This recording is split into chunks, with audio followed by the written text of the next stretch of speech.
आज का आपका टॉपिक है प्रीपोजिशन। पहले लेक्चर में आपको बता चुका हूँ कि आपकी प्रीपोजिशन होता क्या है। फिर आता है आपका kind of preposition. Kind of preposition, इसके विभिन्न काइंड हैं। धीरे धीरे स्टेप बाय स्टेप हम इनको अध्ययन करेंगे, सीखेंगे। पहला आपका जो काइंड है वो है इन और एट का प्रयोग। सबसे ज़्यादा मिस्टेक्स सेंटेंस में आपकी यही होती है कि इनका प्रयोग नहीं हो पाता है, एट का प्रयोग नहीं हो पाता है ठीक से। किस प्रकार से इनका प्रयोग होता है, कहाँ पर एट का प्रयोग होता है, देखते हैं। इनका प्रयोग बड़े स्थानों के लिए किया जाता है और एट का प्रयोग छोटे स्थानों के लिए होता है। जैसे मैंने एक एग्जाम्पल लिया है, क्या, he lives in Budaun. See means वह, ही मीन्स वह, लिव्स मीन्स रहता है, इन द बदायूं, बदायूं, वह बदायूं में रहता है। तो बदायूं क्या है आपका, एक बहुत बड़ा स्थान, एक बहुत बड़ा स्थान। बड़ा स्थान होने की वजह से क्या आ गया, बड़ा स्थान होने की वजह से किसका प्रयोग हुआ आपके लिए, इनका प्रयोग हो गया। और अब अगर यहीं पर मैं एक अंदर और चला जाता बदायूं के अंदर, जैसे मैंने एग्जाम्पल लिया, I lives at Maurya hostel in Budaun, या he lives at Maurya hostel in Budaun. Means अब जो मौर्य हॉस्टल है वो बदायूं के एक छोटे से भाग में होगा। जैसे ये बदायूं आपका, क्या ये क्या है आपका, ये बताओ।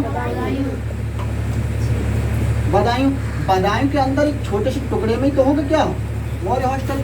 तो छोटे से पार्ट आ गया, इसलिए यहाँ पर किसका प्रयोग हुआ आपके लिए, एट का प्रयोग। किसका, एट का प्रयोग हुआ। किसका प्रयोग हुआ, इनका प्रयोग बड़े स्थान के लिए और एट का प्रयोग छोटे स्थान के लिए किया जाता है। फिर एक प्रश्न और आता है, जो दूसरा कांड है इसका, इन इनटू और एट का प्रयोग। इन और इनटू का प्रयोग कहाँ होता है, देखो, इन और एट का प्रयोग रुकी हुई वस्तु के लिए किया जाता है। इन और एट का प्रयोग रुकी हुई वस्तु के लिए किया जाता है, और इनटू का प्रयोग चलती हुई वस्तु के लिए किया जाता है। जैसे क्या है, the dog is in the room.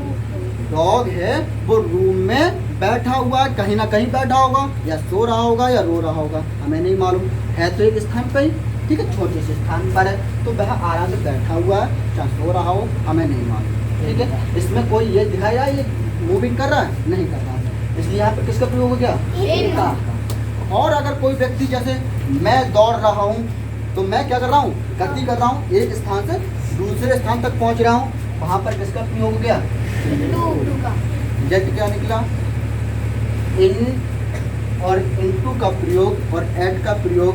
तो इनका प्रयोग और एट का प्रयोग रुकी हुई वस्तु होगी। जैसे मैं इस समय खड़ा रहा हूँ, मैं कहूँ आई एम स्टैंडिंग, मैं खड़ा हुआ, तो मैं इनका प्रयोग कर सकता हूँ और एट का प्रयोग कर सकता हूँ। और अगर मैं कहूँ I am driving to motorcycle into the motorcycle, मैं मोटरसाइकिल चला रहा हूँ। लेकिन सबसे बड़ी बात एक और है, इनसे हमने रिजल्ट निकाला, क्या इनका प्रयोग कहाँ, बस के लिए, मास के लिए, या दिन प्रकट करने के लिए भी कहा जाता है या किया जाता है।